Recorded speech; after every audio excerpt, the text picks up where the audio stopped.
अस्सलाम वालेकुम स्टूडेंट्स। आज हम डिस्कस करेंगे रियल एनालिसिस का बहुत ही important topic, derivative of a function. Derivative क्या होता है? आज तक हम यही पढ़ते आ रहे हैं कि डेरिवेटिव का मतलब होता है D Y by D X, या कभी कभी हम ऐसे भी लिखते थे delta Y by delta X. तो एक तो ये बात मैं आपको स्टार्ट में ही बता देता हूँ कि इसमें और इसमें ज़मीन आसमान का फ़र्क है, दोनों में बहुत चेंजिंग है। अब हम आगे सीखेंगे कि delta Y by delta X का क्या मतलब होता है और D Y by D X का क्या मतलब होता है। हम इसकी रियल लाइफ एग्जांपल्स को भी डिस्कस करेंगे कि डेरिवेटिव बेसिकली हमें कहाँ काम आता है और इसका बेसिकली मतलब क्या है, ये delta Y by delta X का मतलब क्या है और D Y by D X का मतलब क्या है। बेसिकली जो delta Y by delta X होता है इसको हम कहते हैं एवरेज रेट ऑफ चेंज। क्या बोलते हैं जी? Average rate of change. और इसको हम बोलते हैं इंस्टेंटेनियस रेट ऑफ चेंज। इसको हम क्या बोलेंगे? That is instant rate change. ये इंस्टेंट चेंज होता है, ठीक है। इसमें हमें दो पॉइंट्स की रिक्वायरमेंट होती है और इसके लिए हम एक लम्हे के ऊपर हम फाइंड कर रहे होते हैं, इंस्टेंट के ऊपर। तो इसके लिए हमें एक पॉइंट चाहिए जिसके ऊपर हमने चेंज निकालना होता है। ये मैं सारी बातें जो कर रहा हूँ ये हम जब एंड तक करेंगे तो आपको समझ आ जाएंगी। तो चलें इस टॉपिक की तरफ बढ़ते हैं और देखते हैं कि इसका क्या मतलब है, एवरेज रेट ऑफ चेंज और इंस्टेंटेनियस रेट ऑफ चेंज का क्या मतलब है। मतलब delta Y by delta X और D Y by D X का हमारी लाइफ में क्या काम है और किस तरह से इसका मतलब होता है। तो इस कॉन्सेप्ट की तरफ पहुंचने के लिए सबसे पहले हमें पता होना चाहिए फंक्शन। तो फंक्शन की डेफिनेशन क्या है जी? A function of f from set D to set Y is a rule that assign a unique single element fx belongs to y to each element x belongs to D।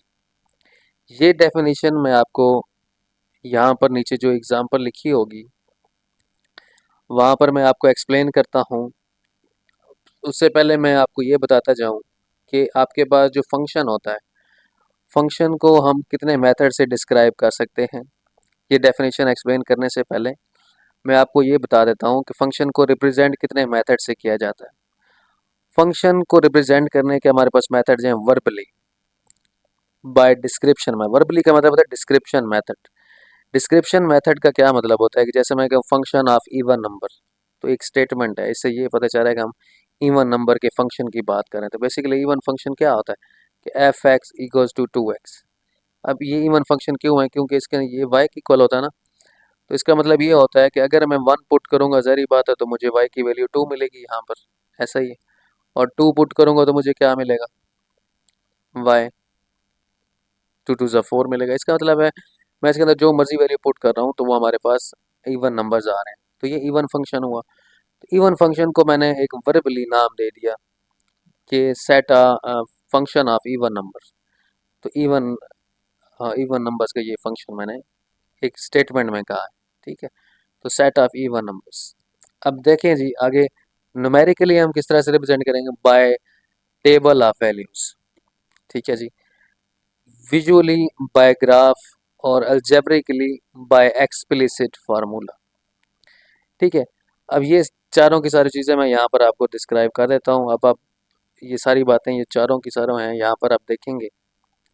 Table method ये है, mapping method जो graphy mapping method ये हो गया, और graphically method ये हो जाता है, और ऑर्डर पेयर्स का मेथड ये हो जाता है, ठीक है। तो फंक्शन की डेफिनेशन पे आ जाते हैं। फंक्शन की डेफिनेशन क्या थी कि a function of F from D to Y.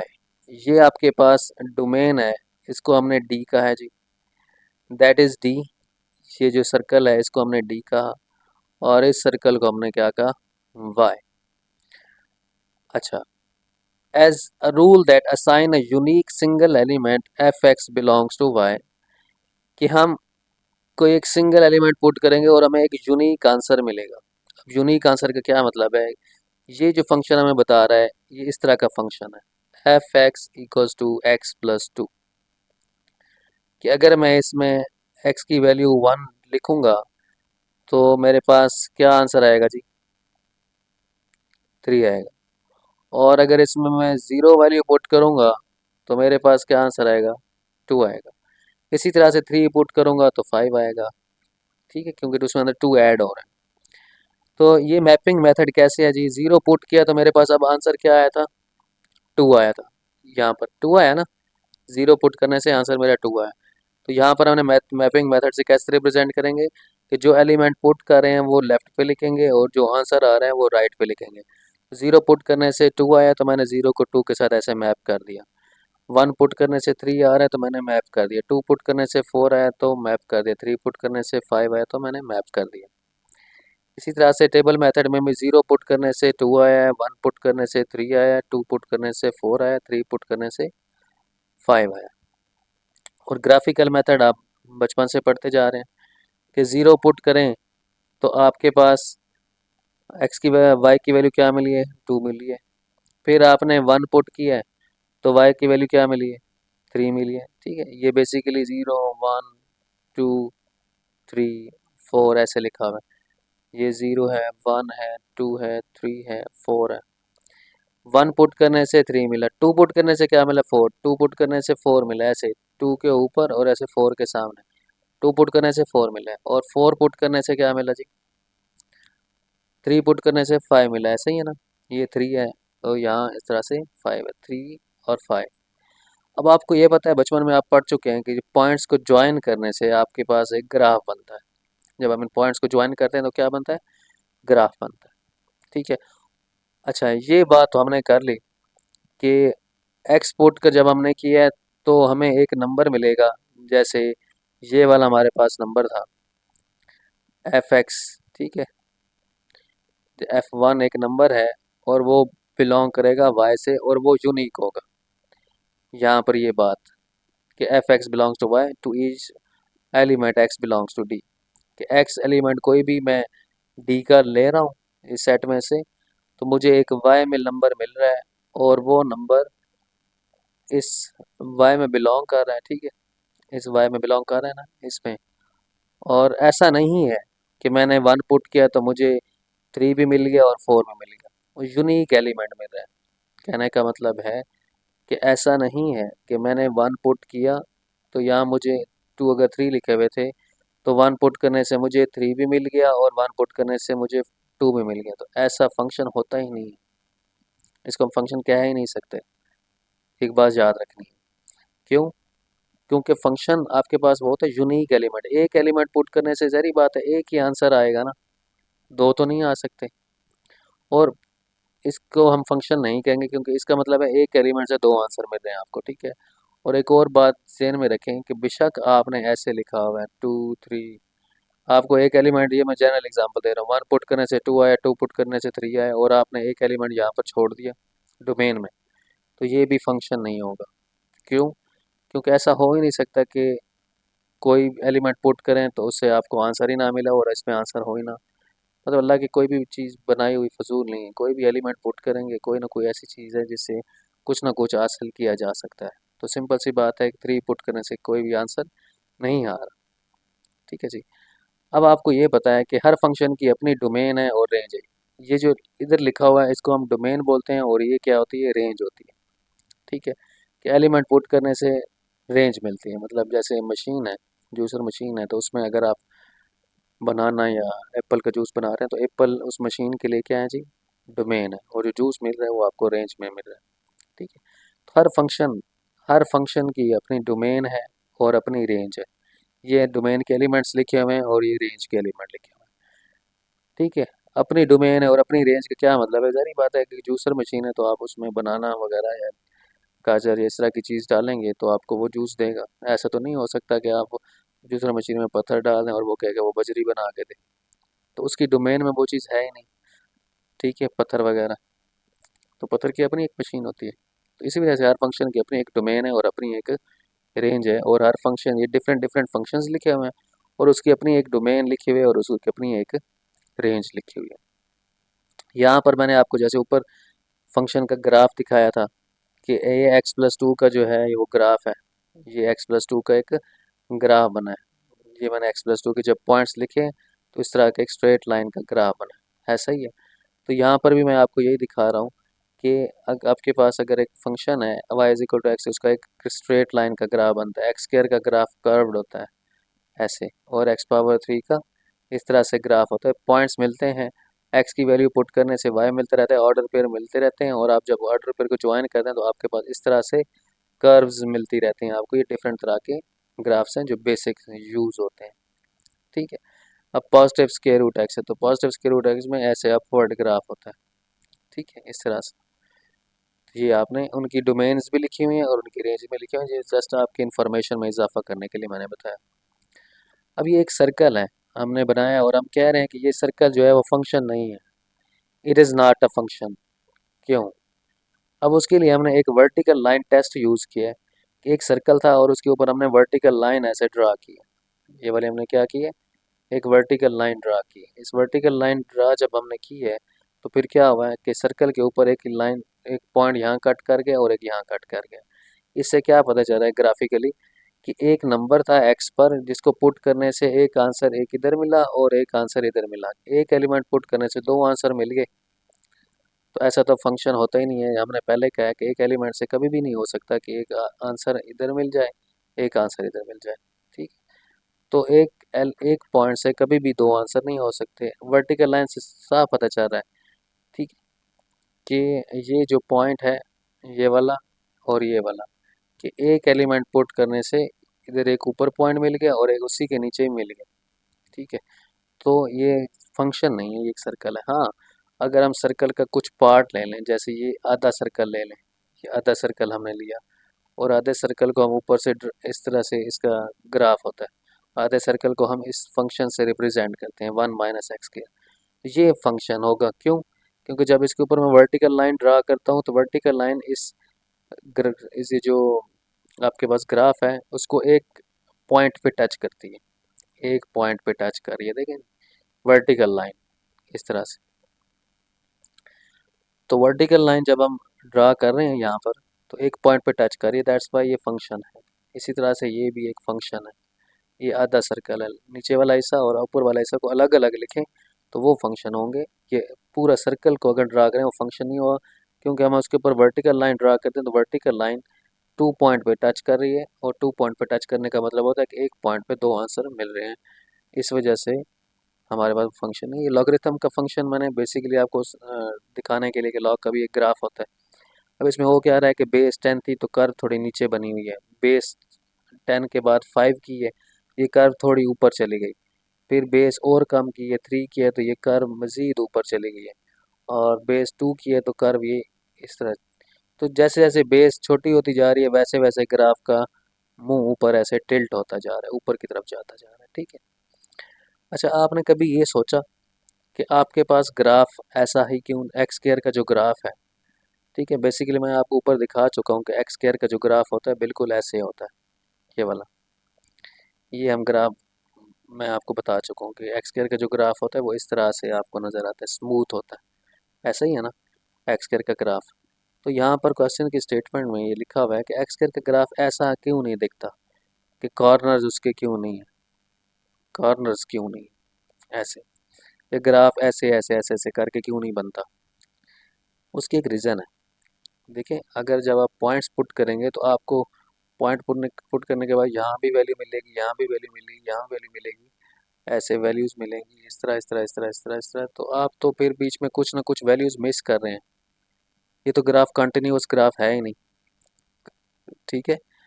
अगर आप पॉइंट्स बीच में मिस कर रहे हैं इसका मतलब आपने वो पॉइंट लिखे ही नहीं है, और आपने वो जब पॉइंट्स बनाए ही नहीं है तो उसके ऊपर आपने ऐसे ड्रा कर दिया और वो स्मूथ बनता वो तो, लेकिन यहाँ पर तो स्मूथ नहीं बन रहा क्योंकि आपने बीच में पॉइंट्स खा गए, मिस कर गए, जो आपने पॉइंट मिस किए हैं वो यहाँ पर खड़े हुए हैं, यहाँ पर यहाँ पर यहाँ पर यहाँ पर, जिसकी वजह से ये ग्राफ के कॉर्नर्स बन रहे हैं। इसी तरह से जब आप इसको ऐसे कर्व का ग्राफ बनाए तो बीच में यहाँ पर कुछ ना कुछ मिस हो रहा है, कि एक्स की वैल्यू कुछ ना कुछ पुट करने से यहाँ पर आंसर मिलने चाहिए थे, जो कि आपने बीच में मिस कर दिया और उसको ऐसे ऐसे ऐसे कर दिया, ठीक है। तो ग्राफ कंटिन्यूअस ना होने की वजह से ऐसी चीज़ बन रही है, और ग्राफ कंटिन्यूअस नहीं है तो इसका मतलब है कि हमारे पास उस फंक्शन का डेरिवेटिव भी हम उस पॉइंट पे नहीं ले सकते जहाँ पर उसकी वैल्यू।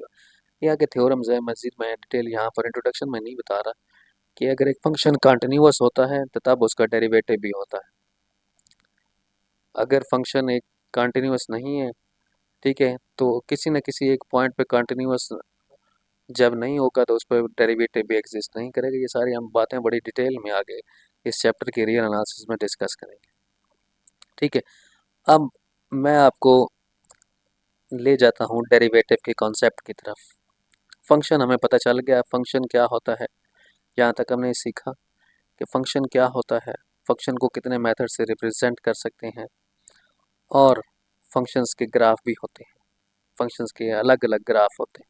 यहाँ तक हमने देख ली, फंक्शन स्ट्रेट लाइन का भी होता है, फंक्शन कर्व्ड फॉर्म में भी होता है, ठीक है। अच्छा, अब हम डेरिवेटिव की डेफिनेशन की जाने पड़ते हैं। ये डिस्टेंस एंड टाइम की एग्जांपल है, स्पीड की एग्जांपल दी हुई है जी। स्पीड में क्या कहा गया जी, एक 1 आवर में आपके पास डिस्टेंस जो कवर हुआ वो 50 किलोमीटर का है। कि आप कार चला रहे थे, आपने यहाँ से लेकर यहाँ तक जब डिस्टेंस कवर किया आपको 1 आवर लगा, और ये जो यहाँ से लेकर यहाँ तक का जो डिस्टेंस है दैट इज़ 50 किलोमीटर। फिर जब आपने 1 से 2 आवर मतलब 1 आवर यहाँ से लेकर यहाँ तक आपको लगे 2 आवर्स, कितने लगे 2 आवर्स, तो आपने मज़ीद आगे नेक्स्ट जो अगले आवर था, यहाँ 1 आवर में तो आपने 50 किलोमीटर का डिस्टेंस कवर किया है, जैसे ही 2 आवर्स हुए तो आपने मज़ीद 120 का डिस्टेंस कवर कर लिया। क्या कवर कर लिया? 120 किलोमीटर का डिस्टेंस कवर कर लिया। तो ग्राफिकली अगर हम इस चीज़ को देखें तो मैं ये कहूँगा कि आपके पास अगर यहाँ पर टाइम 1 आवर था और यहाँ पर टाइम कितना था 2 आवर था, तो आपने 1 आवर के लिए कितने डिस्टेंस कवर किया 50 का कवर किया है, और 2 आवर के लिए आपने 120 का डिस्टेंस कवर किया। तो 1 के लिए ये ऑर्डर पेयर बनेगा कि 1 आवर में आपने 50 किलोमीटर डिस्टेंस कवर किया और 2 आवर्स में आपने आगे 120 का डिस्टेंस कवर कर लिया, ठीक है। तो हम अगर इसको ऑर्डर पेयर्स में लिखेंगे तो ये कैसे लिखेंगे 150, ऐसा ही है ना कि 1 आवर में 50 डिस्टेंस कवर हुआ, और जब आपने 2 आवर्स कवर किए तो आपने 120 का डिस्टेंस कवर किया। अब मैं कहना क्या चाह रहा हूँ, we estimate the speed, speed का क्या फॉर्म होता है, distance cover over time, distance over time speed का फार्मूला होता है। अब चेंज, ये आपने एक स्लोप का फार्मूला पढ़ रखा है, स्लोप का फार्मूला होता है y2 minus y1 over x2 minus x1। अब जो y2 आपके पास है, ये आपके पास अगर x1 की वैल्यू है तो ये y1 की वैल्यू होगी, और ये x2 की वैल्यू है तो ये आपके पास y2 की वैल्यू होगी। तो y2 minus y1, y2 minus y1 मतलब 120 minus 50 divided by x2 minus x1 मतलब 2 माइनस 1। तो आपने ये इसके अंदर पुट किया, और पुट करने के बाद आपके पास आंसर क्या आ गया, that is 70 kilometre per hour. तो आपने ये बात यहाँ से बात पता कर ली है स्लोप वाले फार्मूले से कि 1 आवर के अंदर आपने 70 किलोमीटर का डिस्टेंस कवर कर लिया। मतलब कहने का क्या मतलब है कि आपने यहाँ से लेकर यहाँ तक 120 किलोमीटर का डिस्टेंस कवर किया है, ठीक है। पहले 1 आवर में आपने 50 का कवर किया, ठीक है, और नेक्स्ट यहाँ से लेकर यहाँ तक जब दूसरा घंटा चला तो सारी बात है 50 में आपने कितना ऐड किया 70, 70। नेक्स्ट अगले दूसरा घंटा जब स्टार्ट हुआ तो आपने 70 का डिस्टेंस कवर हुआ, तो टोटल कितना हो गया दैट इज़ 120। अब यहाँ पर एक चीज़ आ रही है, यहाँ पर ये क्या आ रहा है 70 किलोमीटर का जब यहाँ से लेकर यहाँ तक चले, ठीक है। अब यहाँ से यहाँ तक जब चले हैं तो आपने टोटल डिस्टेंस 120 किलोमीटर कवर किया और वो 2 घंटे लगे, और यहाँ पर जब आपने स्लोप के फार्मूले में पुट किया तो आंसर आया 70 किलोमीटर पर आवर। तो 1 घंटे के अंदर आपने कितने किलोमीटर का डिस्टेंस कवर किया दैट इज 70 किलोमीटर। ये आपके पास एक एवरेज आंसर है। साफ पता चल रहा है कि पहले घंटे में आपने 50 किलोमीटर का डिस्टेंस कवर किया, अगले में 70 का की है, तब टोटल 120 हुआ। तो डिस्टेंस पहले आर में कुछ है, अगले आर में कुछ है, लेकिन ये एक एवरेज आंसर है, एवरेज रेट ऑफ चेंज है, एवरेज चेंज है। एवरेज का क्या मतलब, मैं आपको एक क्रिकेट की एग्जांपल भी दे देता हूँ कि आपके पास 10 ओवर हैं एक टीम के, ठीक है, 1 2 3, इसी तरह से 10 तक। पहले ओवर में एक टीम ने स्कोर बना रही है, पहले ओवर में 6 बने, दूसरे ओवर में 10 बने, और तीसरे ओवर में सपोज 14 बने, और चलते चलते स्कोर हमारा हो गया 60। ये हमारे पास ओवर्स है, और ये हमारे पास क्या है जी, रन्स है। ठीक है, अब मैं एवरेज निकालना चाह रहा हूँ कि अगली टीम को एक ओवर में तकरीबन कितने रन बनाने होंगे। तो मैं एवरेज आंसर लिखूंगा। एवरेज का मतलब अब क्या होगा कि 60 डिवाइडेड बाय 10, कि total runs divided by total hours. जैसे मैंने यहाँ पर स्पीड के लिए total distance over total time किया, तो मेरे पास 6 रन्स का आंसर आ गया कि एक ओवर के अंदर 6 रन्स पर ओवर। इसका मतलब क्या होगा, ये जो आंसर आया 6 रन पर ओवर। एक ओवर में 6 रन बनाएगी टीम, तो तब ये 60 रन कंप्लीट हो सकते हैं दूसरी टीम के। अब क्वेश्चन यहाँ पर ये है कि एक टीम, ज़रूरी तो नहीं है कि एक ओवर में 6 बनाए, वो जैसे दूसरी टीम ने एक ओवर में 6 बनाए, 10 बनाए, 14 बनाए, तो ऐसे भी बना सकती है वो। लेकिन ये एक एवरेज आंसर है, जो फिक्स आंसर है कि हर ओवर में इतना स्कोर चाहिए कि तब वो रन कंप्लीट हो जाए, तो वो एक एवरेज आंसर है। इसी तरह से ये डिस्टेंस भी, ये जो आपके पास 70 किलोमीटर पर आवर आंसर आया हुआ है, ये बेसिकली एवरेज आंसर है कि उसको यहाँ से लेकर यहाँ तक तकरीबन 70 किलोमीटर उसने एक घंटे में कवर किया है। तकरीबन एक, जैसे रन एक ओवर में 6 रन लगने चाहिए, तब वो कंप्लीट करेगी। इसी तरह से यहाँ पर एक घंटे के अंदर उसने 70 किलोमीटर का डिस्टेंस तकरीबन कवर करे। अब मैं ये कह रहा हूँ कि आपने यहाँ से लेकर यहाँ तक ऐसे डिस्टेंस कवर किया है 150। पहले घंटे में 50 किलोमीटर का आपने डिस्टेंस कवर किया, अगले में 70 का कवर किया, तो आपके पास 120 डिस्टेंस कवर हो गया। लेकिन अगर आप मुझे बताना चाहेंगे कि मैं कितनी स्पीड से आया हूँ, तो मैं इतना डिस्टेंस इतनी स्पीड में कवर कर सकता हूँ, तो आप मुझे फिर इस तरह से टोटल डिस्टेंस और टोटल टाइम से डिवाइड करके बताएंगे 70 किलोमीटर पर आवर। तो आप कहेंगे मुझे कि अगर आप 1 किलोमीटर, सॉरी, एक घंटे के अंदर 70 किलोमीटर का डिस्टेंस कवर करें, तो तब आप मेरी इस जगह पर पहुंच सकते हैं। तो वो एक एवरेज आंसर होगा। वो क्या होगा, एवरेज आंसर होगा, एग्जैक्ट आंसर नहीं होता कि जैसे इन्होंने 1 आवर में 50 किया, 2 आवर में 120 किया, तो डिफरेंट डिफरेंट आवर्स में डिफरेंट डिफरेंट आ रहे थे ना। तो ये एक एवरेज आंसर होता है, that is not an exact answer कि आपने पहले घंटे में इतना कवर किया, दूसरे में इतना कवर किया, तो आप ये हो रहा है।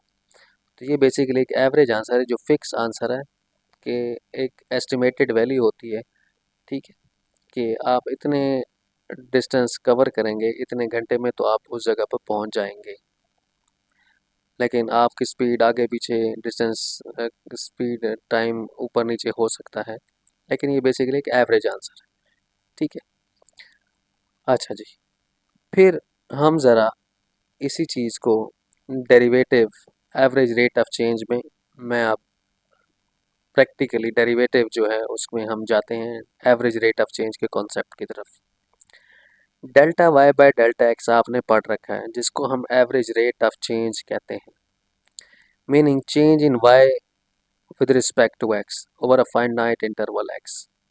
कि वाई में चेंज आया विद रिस्पेक्ट टू एक्स, कि जैसे अभी हमने एग्जांपल पढ़ी कि डिस्टेंस में चेंज आया टाइम के गुजरने के साथ साथ, जैसे जैसे टाइम गुजरा वैसे वैसे डिस्टेंस बढ़ता गया, या जैसे जैसे आवर्स चलते गए वैसे वैसे रन्स बढ़ता गया। तो रन्स बढ़ा with respect two overs, distance cover हुआ विद रिस्पेक्ट टू टाइम।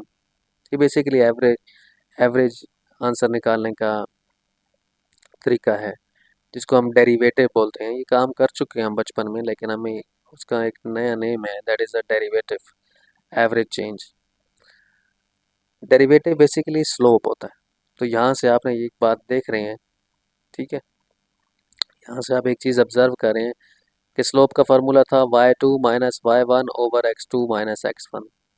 ऐसा ही अभी हमने ऊपर एग्जाम्पल में किया कि y2 की वैल्यू y माइनस माइनस के x2 माइनस x1, तो change in y with respect to change in x। अब चेंज के लिए माइनस का साइन यूज करें, सारी बात है। मेरे पास एक चॉकलेट है, मेरे पास चॉकलेट की जो तादाद है वो 2 है, और आपके पास चॉकलेट की तादाद 8 है, तो हम दोनों में कितना फ़र्क है? तो माइनस का साइन फ़र्क के लिए यूज़ किया जाता है कि 8 माइनस 2 में करूँगा तो मेरे पास आंसर क्या आएगा? 6 आएगा। तो 6 का मतलब होगा कि मेरे पास चॉकलेट्स 6 कम है या आपके पास 6 चॉकलेट ज़्यादा हैं, तो हम दोनों में वो फ़र्क पता कर रहा है। क्या हम दोनों में टॉफ़ीज़ का जो चेंज है वो कितना है? 6 का है। तो चेंज डेल्टा चेंज के लिए यूज़ करिए, चेंज वाई में कितना आया और चेंज एक्स में कितना आया, ठीक है। तो वाई में चेंज आया विद रिस्पेक्ट टू एक्स, तो उसको हम कहते हैं एवरेज रेट ऑफ चेंज। जैसे मैंने स्पीड की एग्जांपल दी और रन रेट की एग्जांपल दी, जैसे यहाँ पर भी लिखा हुआ है, if a car goes from 0 kilometre to 100 kilometre in 2 hours, कि अगर एक 100 किलोमीटर एक बस जो है वो कवर कर रही है 2 घंटों के अंदर, ठीक है। इनिशियल पॉइंट तो आपके पास अब क्या है? इनिशियल पॉइंट तो ज़ीरो है ना, कि एक्स भी ज़ीरो है, वाई भी ज़ीरो है, x1 भी ज़ीरो है, y1 भी ज़ीरो है। फिर x1 से बढ़ के आपके पास 100 किलोमीटर का डिस्टेंस कवर हुआ, 2 घंटे 2 आवर जब टाइम चेंज हुआ, ठीक है, तो ज़ाहिर बात है डिस्टेंस भी चेंज हो गया कि 2 घंटों के अंदर 100 किलोमीटर का डिस्टेंस कवर हो गया। तो यहाँ पर हमने जब फार्मूला पुट की कि y2 minus y1 over x2 minus x1 put किया, तो हमारे पास 50 किलोमीटर पर आवर का आंसर आया। इसका मतलब है कि ये हमने एक एवरेज आंसर बताया है कि 1 घंटे के अंदर हमने कितना डिस्टेंस कवर किया तकरीबन। ज़ाहिर बात है 1 घंटे के अंदर हम कोई ब्रेक शायद हमने लगाए हो, यहाँ से लेकर यहाँ तक हम चले हैं, ठीक है, मैंने यहाँ पर ब्रेक लगाई होगी, फिर मैंने कोई स्पीड ज़्यादा दी होगी, ठीक है, तो 2 घंटे लग गए होंगे। या मैं यहाँ पर पहुँचा हूँगा, मैं बैठ गया, यहाँ से लेकर यहाँ तक मैं 1 घंटे में पहुँच गया, लेकिन फिर आहिस्ता आहिस्ता चलते चलते चलते मैं अगला घंटा इतना डिस्टेंस, थोड़ा सा डिस्टेंस कवर किया, अगले घंटे में यह रास्ता ख़राब था, ठीक है। तो ये बीच में आगे पीछे वैल्यू हो सकती हैं, लेकिन यहाँ से लेकर यहाँ तक जो एक फ़िक्स आंसर है, मैं किसी को बता सकता हूँ कि मैं एस्टिमेटेड 50 किलोमीटर का डिस्टेंस मैंने 1 घंटे में कवर किया है। तकरीबन मैंने 1 घंटे के अंदर 50 किलोमीटर का डिस्टेंस कवर किया है। तो ये इतनी मेरी स्पीड थी। ये एक स्पीड की भी आप डेली लाइफ की एग्जांपल कह सकते हैं, ठीक है। ये एक एवरेज आंसर है। एवरेज का मतलब एक फ़िक्स आंसर है, फ़िक्स चेंज है। क्या है? फ़िक्स चेंज है। जैसे मैंने बताया कि हर ओवर में 6 रन पड़े तो 60 तक कंप्लीट होगा, वो एक फ़िक्स चेंज है। और जस्ट चेंज एक होता है चेंज, और एक होता है एवरेज चेंज। एवरेज चेंज, इन दोनों में बड़ा फ़र्क है ना। यहाँ तक आपको ये समझ आ गया होगी यार चेंज क्या होगा। अगर मैं जस्ट आपको चेंज की बात करूँगा तो चेंज का क्या मतलब? चेंज का तो मतलब होता है कि रैंडमली चेंज आना। एक ओवर में आपको 10 स्कोर पड़े, दूसरे ओवर में आपको 15 पड़े, तीसरे ओवर में आपको 18 पड़ गए, और चलते चलते 10 ओवर में आपको 60, 10 ओवर में 10 ओवर तक आपको 60 रन कंप्लीट हो गए। लेकिन अगली टीम जब एक ओवर में अगर 6 रन बनाती है, दूसरे में भी 6 बनाती है, और चलते चलते 10 ओवर्स तक वो 6 बनाती रहती है, तो वो 60 रन को कंप्लीट कर लेगी। ये एक फिक्स चेंज है। जो फिक्स चेंज आ रहा है, चेंज तो हो रहा है, देखिए 6 रन पड़ा, फिर अगला जब 6 लगाएगा तो टोटल रन 12 हो जाएगा, तो रन तो चेंज हो रहा है ना, 12, 18, ठीक है, 24, इस तरह से, और वो 60 के क्लोज जा रहा है, ठीक है। लेकिन ये रेंडमली चेंज हो रहा है, ये जस्ट इसको हम बोलते हैं चेंज। ये होता है एवरेज चेंज, ठीक है। तो ये derivative delta Y by delta X होता है। अब आ जाते हैं नेक्स्ट कॉन्सेप्ट के ऊपर। ये मैंने delta Y by delta X बताया, ठीक है। अच्छा, आहिस्ता आहिस्ता डीप कॉन्सेप्ट में जाते जा रहे हैं हम। पहले हमने फंक्शन देखा, फंक्शंस की टाइप्स देखी, फंक्शन को रिप्रेजेंट करने का तरीका देखा, और फिर हमने एवरेज रेट ऑफ चेंज का मतलब सीखा कि एवरेज चेंज का मतलब होता है कि एक चीज़ के रिस्पेक्ट से दूसरी चीज़ में कितनी चेंज आ रही है।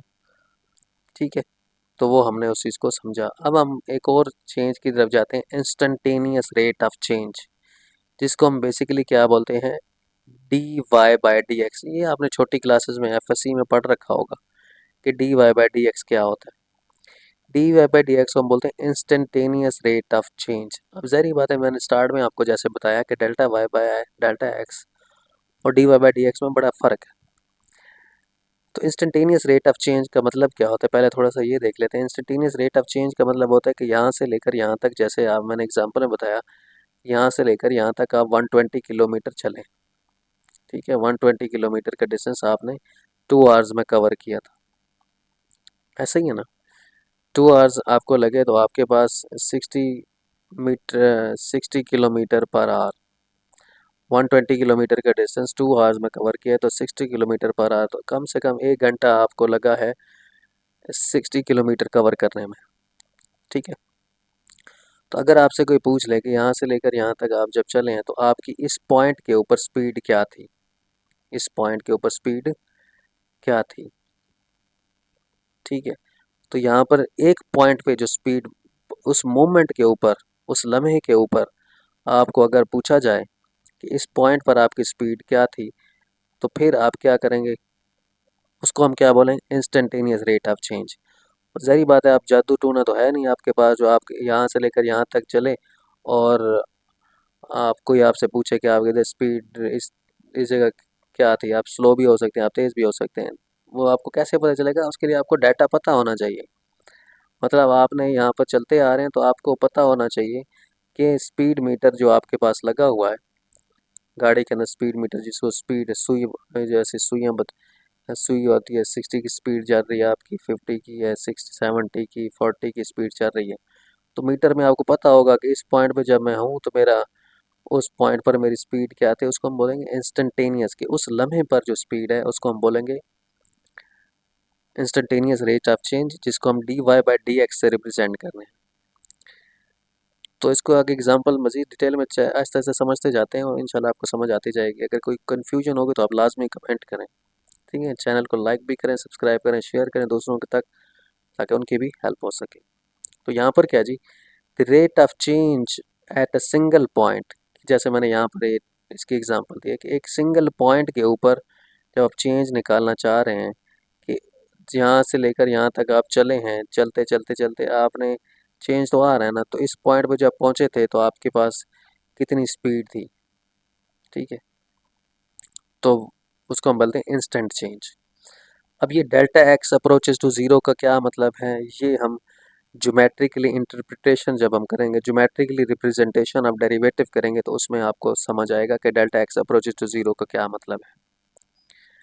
और यहाँ पर आप एक चीज़ ऑब्जर्व कर लें कि delta Y by delta X हमें पता था, जब उसके ऊपर लिमिट लग जाती है delta X approaches to zero, ठीक है, तो फिर ये जो चीज़ होती है delta Y by delta X, वो कन्वर्ट हो जाती है D Y by D X में। अब ये जो delta Y by delta X का तो हम कॉन्सेप्ट पढ़ चुके हैं, लेकिन जब डेल्टा एक्स अप्रोच करेगा ज़ीरो को तो ये चीज़ इस चीज़ में कैसे कन्वर्ट होती है, ये ज्योमेट्रिकली रिप्रेजेंटेशन जब हम करेंगे तो आपको पता लग जाएगा।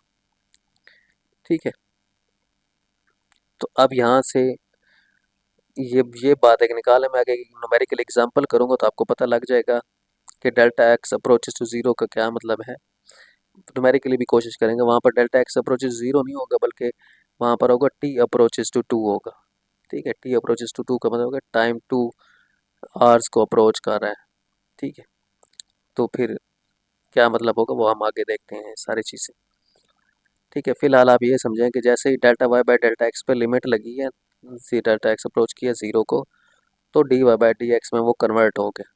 और यहाँ पर स्पीड एट एग्जैक्टली, एग्जाम्पल का मतलब क्या है कि सिंपल सी बात कि जब आपने 2 सेकंड के अंदर, जब आप 2 सेकंड आपको टाइम हुआ होगा कि आप यहाँ से लेकर यहाँ तक चलें, तो जब 2 सेकंड का जब आपको टाइम हुआ होगा तो उस वक्त आपकी स्पीड क्या थी, 2 सेकंड में आपने कितना डिस्टेंस कवर किया।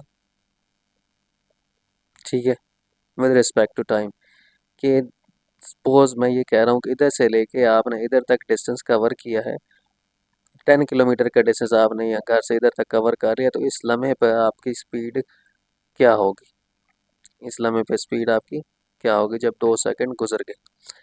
चलें आगे तो यहाँ पर एक ये चीज़ भी हमें समझ आ गई कि when precision at one moment, कि जब एक लम्हे के ऊपर जब कोई चीज़ निकाली जाती है उसकी स्पीड होगी, तो उसको हम क्या बोलेंगे जी? Instantaneous rate of change. In short, delta Y by delta X is average rate of change. Delta Y by delta X को हम एवरेज रेट ऑफ चेंज कहते हैं। वो पूरे एक इंटरवल की बात हो रही होती है। पूरे इंटरवल का क्या मतलब है अब, कि आपको इंटरवल के दो एंड पॉइंट पता होना चाहिए, कि जहाँ से आपने स्टार्ट किया और जहाँ से आपने एंड किया, ठीक है। और इसको हम अप्रॉक्सीमेट चेंज कहते हैं या एवरेज चेंज भी कह देते हैं। अप्रॉक्सीमेट वैल्यू होती है ना, ज़ाहिर बात है मैं एग्जैक्ट तो आंसर नहीं बता सकता। मैंने अभी आपको क्रिकेट की एग्जांपल दी, स्पीड की भी एग्जांपल बताई कि मैं वो जो स्पीड से आया हूँ, तो स्पीड एक पॉइंट से दूसरे पॉइंट के दरमियान मैं अपने घर से चला और लाहौर पहुँचा, तो ज़ाहिर बात है स्पीड मेरी अप डाउन हुई है, लेकिन मैं वो 50 मीटर पर सेकंड की स्पीड तकरीबन से चल के आऊँगा तो मैं उधर तक पहुँच जाऊँगा। तो तकरीबन है, अप्रॉक्सीमेट है 50 पर सेकंड, इसको हम एवरेज कहते हैं। लेकिन इंस्टेंटेनियस रेट ऑफ चेंज का क्या मतलब है? D Y by D X. और वो एक लम्हे के ऊपर, कि आप जब यहाँ से लाहौर चले, लाहौर में रास्ते में एक मोटरवे जब आई, तो आपके उस मोटरवे पर आप जब चढ़ने लगे तो उस टाइम आपकी स्पीड क्या थी? मतलब उस एग्जैक्ट उस पॉइंट पे स्पीड क्या थी, उस लम्हे पर वो वैल्यू क्या थी?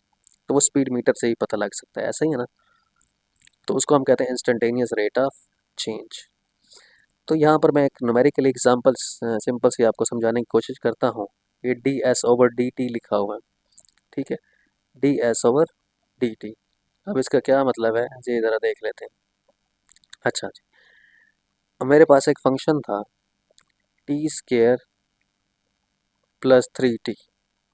इसका मैं डेरिवेटिव लेता हूँ with respect to time, D S over D T. तो आंसर आएगा, पावर रूल लगाएंगे तो इसका आंसर 2t आ जाएगा और t का डेरिवेटिव 1 हो जाएगा। ये हमने पावर रूल लगाया, एफएससी में पढ़ चुके हैं आप। तो यहाँ पर हमने सीखा कि ये हमने delta Y by delta S निकाला है, ठीक है, D S over D T निकाला है। तो ये D S over D T, अब उस एक फिक्स पॉइंट के ऊपर अगर मैं डेरिवेटिव निकालना चाह रहा हूँ तो मैं क्या करूँगा कि उस टी के ऊपर D S over D T, मैंने delta Y by delta X निकाल लिया। अब उस एक लम्हे के ऊपर, ये बेसिकली लिमिट है X approaches to to, zero का आवाज़ जैसे टी अप्रोचेस टू टू। तो अब इसके अंदर जब मैं पुट करूँगा 2t, टी की वैल्यू 2 है और मैं 3 पुट करूँगा तो आंसर मेरा क्या आएगा? 7 आ जाएगा, ठीक है। तो इस t का क्या मतलब हुआ कि t equal to 2 second, the instantaneous rate of change is 7 units. कि जब आपने, इसका क्या मतलब है कि जब आपने, ग्राफिकली मैं आपको दिखाऊंगा तो ज़्यादा क्लियर होगा कि इंस्टेंटेनियस 7 यूनिट्स का क्या मतलब है। ज़रा मैं इसको आगे ग्राफ दिखा देता हूँ आपको। इसका ये मतलब है, ये 2t प्लस ये वाला ग्राफ बना हुआ है, ये किसका ग्राफ है? स्ट्रेट लाइन का ग्राफ है, 2t+3 का। इसका ये मतलब है कि जब आपका 1 यूनिट, देखिए बीच मिड में यहाँ पर 1 है, तो 1 के ऊपर यहाँ पर आपको ग्राफ क्या वैल्यू दे रहा है? 0 1 2, 2 1 पे आपको वैल्यू दे रहा है यहाँ पर 5, ठीक है। 2 पर ये ग्राफ क्या वैल्यू दे रहा है आपको? यहाँ पर मिड में 7 दे रहा है। क्या दे रहा है? 7, ठीक है। तो ये टी स्केयर +3t का ग्राफ है, ठीक है। और जब हम उसका डेरिवेटिव लिया है तो डेरिवेटिव लेने के बाद आपका ग्राफ ऐसे चेंज हो जाएगा। और उसमें जब आप उस किसी पॉइंट के ऊपर निकालना चाह रहे हैं डेरिवेटिव, तो 2 आपने पुट किया तो आपको 7 मिला। तो कितने यूनिट्स आप ऊपर गए? 2 पुट करने से आपकी कितनी चेंज आई है? 7 यूनिट्स। ऐसे 1 2 3 4 5 6 7, ठीक है। 4 पुट करूँगा तो फिर कोई और आगे बहुत बड़ी वैल्यू आ जाएगी, ठीक है। तो ये बेसिकली एक्स चेंज करने से वाई चेंज हो रहा है।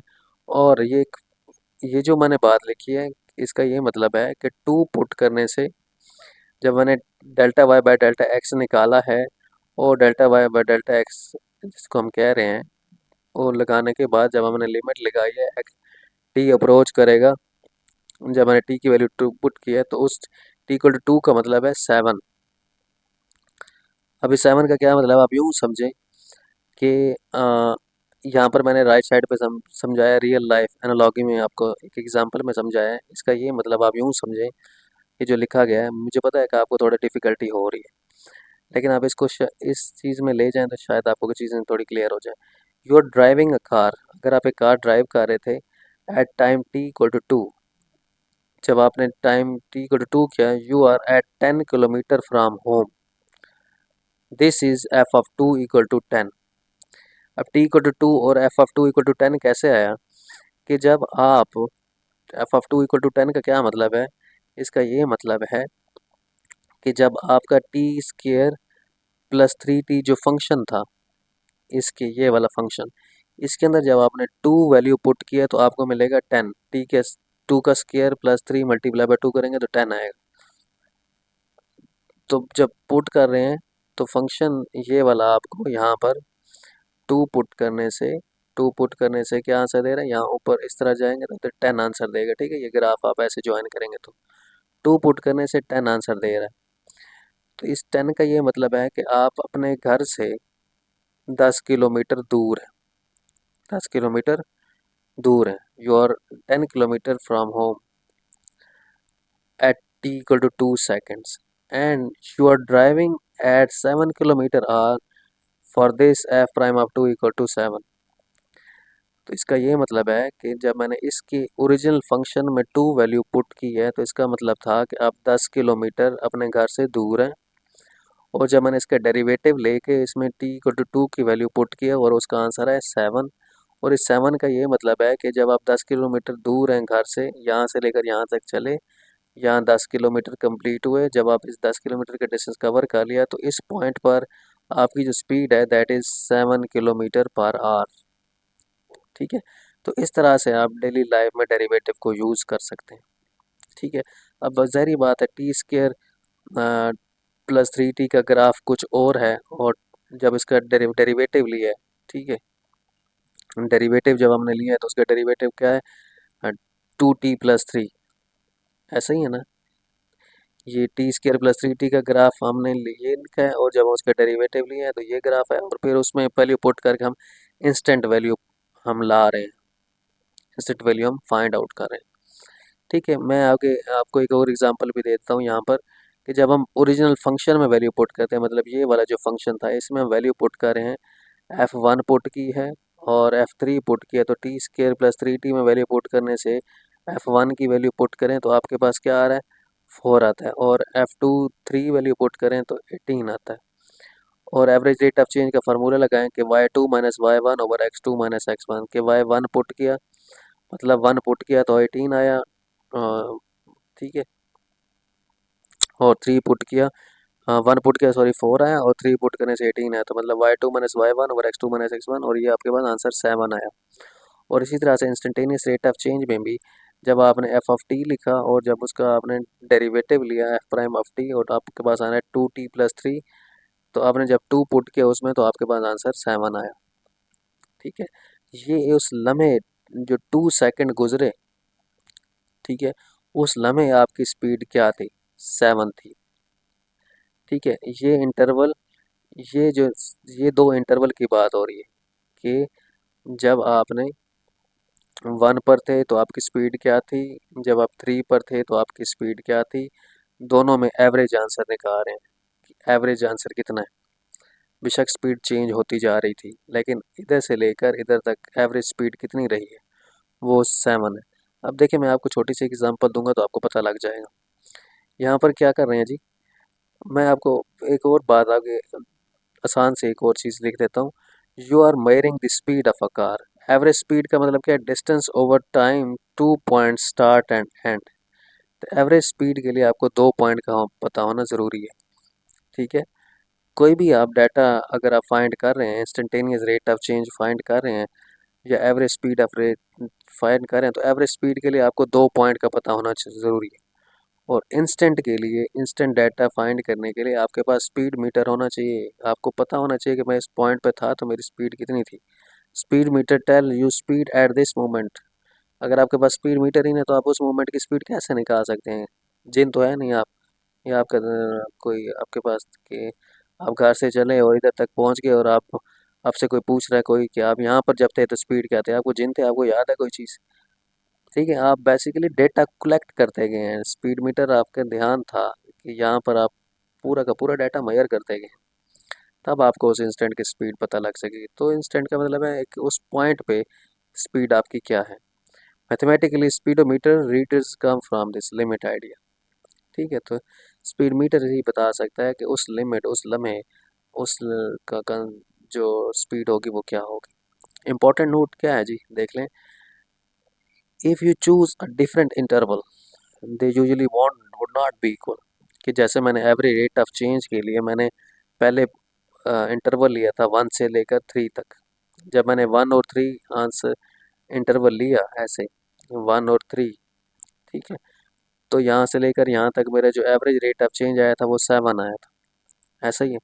लेकिन जब मैं t² + 3t में पुट करता हूँ, t1 पुट करूँ तो मेरे पास 4 आएगा, और t2 पुट करूँ तो मेरे पास 10 आएगा। और जब मैं उसका एवरेज निकालूंगा, मतलब y2 - y1 और x2 - x1 करूँ तो मेरे पास 6 आएगा। अब देखें 6 इंस्टेंटेनियस रेट, ये 6 का मतलब क्या है जी, एवरेज रेट बिटवीन 1 और 2, एवरेज रेट बिटवीन 1 और 2 के 1 से लेकर और 2 के बीच में कितना एवरेज रेट चेंज हुआ है, कितना चेंज हुआ है। ठीक है, तो वो चेंज हो गया ना, 6 आ गया। पहले 1 से लेकर 3 की बात हो रही थी, अब 1 से 3 की बात नहीं, अब 1 से 2 मैंने किया, इंटरवल चेंज किया तो मेरा आंसर भी चेंज हो गया। 7 की बजाय क्या आ गया, 6 आ गया। तो यहाँ से एक आप और यहाँ से एक बात पता कर लें, यहाँ से एक आइडिया लगा सकते हैं कि इंटरवल चेंज करने से आपका एवरेज आंसर चेंज हो रहा है, लेकिन इंस्टेंटेनियस लम्हे वाला कि उस t.2 पे स्टिल 7 है। इंटरवल चेंज किया आपने तो आंसर चेंज हो गया। ठीक है, 1 से 3 तक चलो 7 था, और t2 पर भी 7 था, लेकिन इंटरवल चेंज किया आपने। बताने का मकसद ये है कि इंटरवल चेंज किया तो आपके पास एवरेज रेट चेंज हो गया, लेकिन इंस्टेंटेनियस रेट वही रहा, क्योंकि इंस्टेंटेनियस तो उस लम्हे का आंसर है, तो उस लम्हे का आंसर तो कभी भी चेंज नहीं हो सकता। ठीक है, वो उस लम्हे पे स्टिल 7 ही रहा। तो यहाँ से क्या कंक्लूड कर सकते हैं आप, if you only have two endpoints start and finish but don't know the full graph or function, कि अगर आपको एंड पॉइंट पता है दोनों के, ठीक है, और बीच में फुल ग्राफ के मतलब फुल वैल्यूज़ ये वाली नहीं पता, बीच वाली वैल्यूज़, जस्ट आपको ये वाला स्टार्टिंग पॉइंट और एंड पॉइंट पता है, देन क्या हो सकता है, you can not find the exact instantaneous speed at any moment. तो आप इंस्टेंटेनियस स्पीड इस पॉइंट पे फाइंड कर नहीं सकते। आपको पता होना चाहिए कि स्पीड मीटर पे आपकी वैल्यू क्या थी। You can only find the average speed between those 2 point. तो आप इन दो पॉइंट के बीच में जस्ट एवरेज आंसर स्पीड बता सकते हैं कि इतनी स्पीड के साथ आप चलें तो आप उधर तक पहुंच जाएंगे, यहाँ से लेकर यहाँ तक आप पहुंच जाएंगे इतनी स्पीड के साथ अगर आप चलें तकरीबन। ठीक है, क्यों? Because instantaneous speed require knowing how the function changes around the point you want, clear, and with just 2 point you have only no overall change. आप ओवरऑल चेंज निकाल सकते हैं जिसको हम over average rate of change कहते हैं। You don't know what happen in the middle. आप middle में कोई चीज़ बता नहीं सकते जब तक आपको पता ना हो स्पीड मीटर से। तो यहाँ से हमने क्या बात बता कि we do we why do we need detail data. तो हमें बीच वाले डाटा क्यों पता होना चाहिए इंस्टेंटेनियस स्पीड के लिए? बिकॉज इंस्टेंटेनियस स्पीड या instantaneous rate of change is about how fast moving at one exact moment. तो यहाँ से लेकर यहाँ तक आप चले तो वन एग्जैक्ट मोमेंट के ऊपर आपकी स्पीड कितनी थी। सो यू नीड, उस पॉइंट पर आपका डाटा भी पता होना चाहिए। So you need info about small changes around that moment. अगर आपको सारा का सारा डाटा नहीं पता इस पॉइंट का, तो एटलीस्ट कम से कम इतना तो पता होना चाहिए कि इधर इधर से लेकर इधर तक आसपास, आसपास का मतलब क्या है, इधर से इधर तक थोड़ा सा डिस्टेंस, थोड़ा सा वैल्यू तो पता होनी चाहिए। ये बहुत डीप कंसेप्ट है, एडवांस एनालिसिस में डिस्कस करते हैं इस चीज़ को कि इधर से इधर तक आसपास वाली वैल्यूज़ भी पता लग जाए ना आपको कि यहाँ अगर 7 किलोमीटर पर आवर की स्पीड थी तो आपकी यहाँ पर अगर 8 है, यहाँ पर पीछे 6 7 है, तो फिर अप्रोचिंग वैल्यू करके हम बीच वाला डाटा फाइंड कर सकते हैं, लेकिन आसपास की वैल्यू भी पता होनी ज़रूरी है। जस्ट आपको 2 पॉइंट्स पता हो तो आप बीच वाले ये सिंगल पॉइंट पे वैल्यू कभी भी फाइंड आउट नहीं कर सकते। अब रही बात इस चीज़ की जो मैंने आपको स्टार्ट में बात कही थी, क्या कि लिमिट डेल्टा एक्स अप्रोचेस जो ज़ीरो करें तो delta Y by delta X कैसे D Y by D X बन जाता है, इसके लिए मैं एक अलग लेक्चर अपलोड करूँगा, ज्योमेट्रिकल रिप्रेजेंटेशन ऑफ डेरिवेटिव। ठीक है, तो उसमें हम इस चीज़ को डिस्कस करेंगे। अगर आपको समझ नहीं आया, अगर आप समझना चाहते हैं हाँ मज़ीद डिटेल में, ठीक है, तो आप कमेंट करके पूछ सकते हैं कि आपको क्या इशू आया इसमें और क्या मसले मसाइल हैं आपके साथ। ठीक है, अगर आपको समझ आया तो बाकियों के साथ शेयर करें, वीडियो को लाइक करें, चैनल सब्सक्राइब करें। Thank you for watching. अल्लाह हाफिज़।